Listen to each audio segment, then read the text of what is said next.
ఇప్పుడే మనం చూసుకున్నట్లయితే పెను ప్రమాదం సంభవించింది తెలంగాణలో హైదరాబాద్లో. ఘోర ప్రమాదం అయితే సంభవించిందనమాట.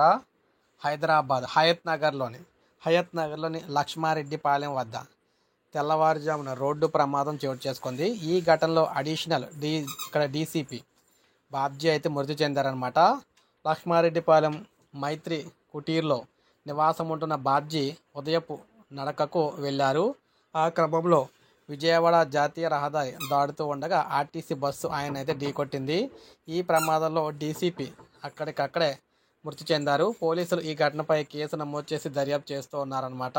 ఒక ఉన్నత స్థాయి పోలీసు ఉద్యోగి అది కూడా నిర్లక్ష్యంగా ఆర్టీసీ బస్సు నిర్లక్ష్యంగా గుద్దేయడంతో నిండు ప్రాణాలు అయితే బలైపోయి ఇప్పుడే మనకు అప్డేట్ అయితే వచ్చింది.